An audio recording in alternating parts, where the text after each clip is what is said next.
ನಮಸ್ತೆ, ನಾನು ನಿಮ್ಮ ಮೀತಾ ಕ್ರಿಸ್ಟಲ್, ನ್ಯೂಮರಾಲಜಿಸ್ಟ್. ನೋಡಿ, ಕಪ್ಪು ಬಣ್ಣದ ಬಗ್ಗೆ. ಕಪ್ಪು ಅಂದರೆ ತುಂಬ ಜನಕ್ಕೆ ಅಟ್ರಾಕ್ಷನ್ ಆಗುವಂಥ ಒಂದು ವಸ್ತು ಆಗಿರುತ್ತೆ. ಕೆಲವ್ರು ನೋಡಿದ್ದೀರಾ, ಬ್ಲ್ಯಾಕ್ ಕಲರ್ ಬಟ್ಟೆನ ಅತಿ ಹೆಚ್ಚು ಉಪಯೋಗಿಸ್ತಾರೆ.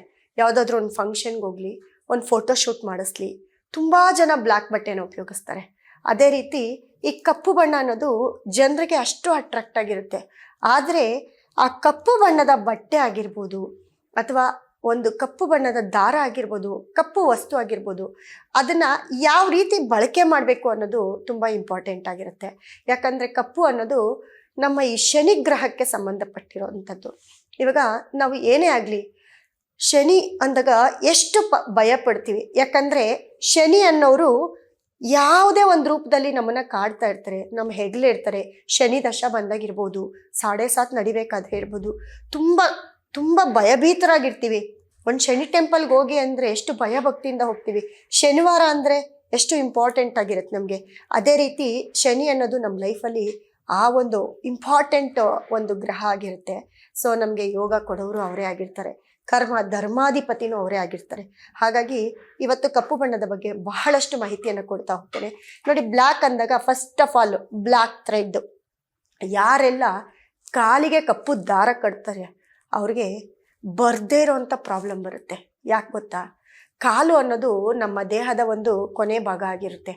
ಆ ಕಾಲು ಅಂದಾಗ ಆ ಕಾಲಿಗೆ ಮತ್ತು ಬ್ಲ್ಯಾಕ್ ಚಪ್ಪಲಿ ಹಾಕೋದು, ಕಪ್ಪು ದಾರವನ್ನು ಕಟ್ಟೋದು, ಇದು ತುಂಬ ನೆಗೆಟಿವು. ಶನಿಯನ್ನು ನಾವು ಕಾಲ ಹತ್ರ ಹಾಕ್ದಂಗಿರುತ್ತೆ. ಯಾಕಂದರೆ ನಾವು ಈಗ ತಾನೇ ಹೇಳಿದೆ, ಶನಿ ಅನ್ನೋದಕ್ಕೆ ತುಂಬ ಗೌರವ ಕೊಡಬೇಕು ಅಂತ.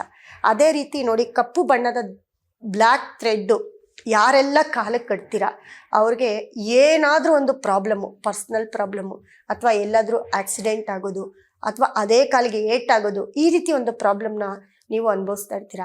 ಅದೇ ರೀತಿ ನೋಡಿ, ಇವಾಗ ಬ್ಲ್ಯಾಕ್ ಅಂತ ಬಂದೆ, ಶನಿ ಅನ್ನೋದಕ್ಕೆ ನಾವು ಅಷ್ಟು ಮಹತ್ವ ಕೊಡ್ತೀವಿ.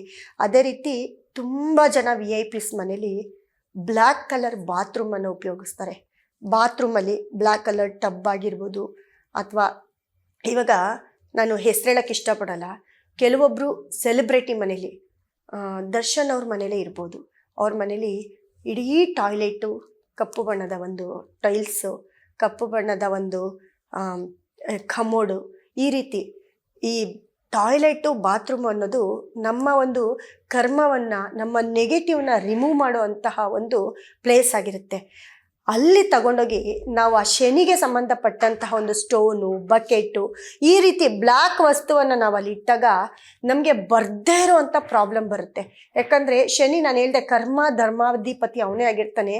ನಾವು ತುಂಬ ಅವ್ರಿಗೆ ಒಂದು ಯಾವ ರೀತಿ ನಾವು ಅವ್ರನ್ನ ನಡೆಸ್ಕೊಳ್ತೀವೋ ಆ ರೀತಿ ನಮ್ಮನ್ನು ಕಾಪಾಡ್ತಾನೆ ಅಂತ. ಅದೇ ರೀತಿ ನೋಡಿ, ಯಾರ ಮನೇಲೆಲ್ಲ ಅವ್ರೆಂಥ ದೊಡ್ಡ VIP ಆಗಿರ್ಬೋದು, ಅವ್ರ ಹತ್ರ ದುಡ್ಡು ಇರ್ಬೋದು, ನೇಮು ಫೇಮು ಏನೇ ಇರ್ಬೋದು, ಯಾರ ಮನೇಲಿ ಬಾತ್ರೂಮಲ್ಲಿ ನೀವು ಕಪ್ಪು ಬಣ್ಣದ ಒಂದು ಟೈಲ್ಸು, ಕಮೋಡು, ಮತ್ತು ಜಗ್ಗು, ಬಕೆಟು ಇದನ್ನು ಯೂಸ್ ಮಾಡ್ತಿರೋ ಅವ್ರಿಗೆ ಬರ್ದೇ ಇರೋವಂಥ ಪ್ರಾಬ್ಲಮ್ಮು, ಅವರ ಮನೆ ಪ್ರಾಬ್ಲಮ್ಮು, ಅವರ ಮನೆ ಜಗಳ ಹೊರಗಡೆ ಬರುತ್ತೆ. ಅಂದರೆ ಮನೇಲಿ ನಡೆಯತಕ್ಕಂತಹ ಒಂದು ಪಂಚಾಯಿತಿ ಮನೆಯಿಂದ ಹೊರಗಡೆ ನಡೆಯೋಕ್ಕೆ ಸ್ಟಾರ್ಟ್ ಆಗುತ್ತೆ.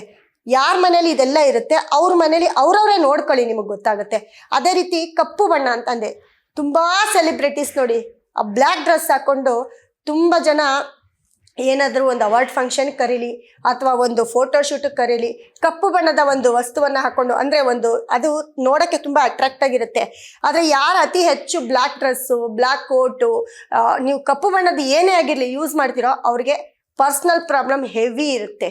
ಉದಾಹರಣೆಗೆ ತಗೋಬೋದು, ರಜನಿಕಾಂತ್ ಅವರು ಪ್ರತಿಯೊಂದು ಫಂಕ್ಷನಲ್ಲೂ ಅವರು ಬ್ಲ್ಯಾಕ್ ಡ್ರೆಸ್ ವೇರ್ ಮಾಡ್ತಾರೆ. ಬಟ್ ಅವ್ರಿಗಿರೋಂಥ ಪರ್ಸ್ನಲ್ ಪ್ರಾಬ್ಲಮ್ ಯಾರಿಗೂ ಇಲ್ಲ. ಅವರು ದೊಡ್ಡ ಸ್ಟಾರ್ ಆಗಿರ್ಬೋದು, ಆದರೆ ಅವ್ರಿಗೆ ವೈಯಕ್ತಿಕ ಪ್ರಾಬ್ಲಮ್ ಅತಿ ಹೆಚ್ಚು. ನಿಮ್ಗೆ ಎಲ್ಲರಿಗೂ ಗೊತ್ತಿರೋದೆ. ಯಾಕಂದರೆ ಅವ್ರ ಮನೇಲಿ ನೋಡಿ, ಅವ್ರ ಮಕ್ಕಳು, ಅವರ ಮೊಮ್ಮಕ್ಕಳು, ಹೀಗೆ ಒಂದಲ್ಲ ಒಂದು ಪ್ರಾಬ್ಲಮ್ ಅವ್ರಿಗೆ. ಸಿನಿಮಾ ರಂಗದಲ್ಲಿ ಹೆಸರು ಮಾಡಿರ್ಬೋದು, ನೇಮ್ ಮಾಡಿರ್ಬೋದು, ಆದ್ರೂ ಕೆಲವೊಂದು ಕಡೆ ಮಾತಾಡಿದಾಗ ಅಲ್ಲೂ ಕೂಡ ಎಲ್ಲೋ ಒಂದು ಕಡೆ ಕಾಂಟ್ರವರ್ಸಿಗಳಾಗಿದ್ದಾವೆ. ಅವ್ರು ಯಾವಾಗ ಬ್ಲ್ಯಾಕ್ ಬಿಟ್ಟು ವೈಟ್ ಡ್ರೆಸ್ಸಿಗೆ ಬಂದರೋ ಆವಾಗ ಎಲ್ಲೋ ಒಂದು ಕಡೆ ಅವ್ರಿಗೆ ಪಾಸಿಟಿವ್ ಆಗ್ತಾ ಬರುತ್ತೆ. ಹಾಗಾಗಿ ಕಪ್ಪು ಅನ್ನೋ ಬಣ್ಣಕ್ಕೆ ದಯವಿಟ್ಟು ಮಹತ್ವವನ್ನು ಕೊಡಿ. ಯಾರು ಕಪ್ಪು ಬಣ್ಣವನ್ನು ನಾವು ಬೇಡದೇ ಇರೋವಂಥ ಜಾಗದಲ್ಲಿ ಉಪಯೋಗಿಸ್ಕೊಳ್ಬೇಡಿ.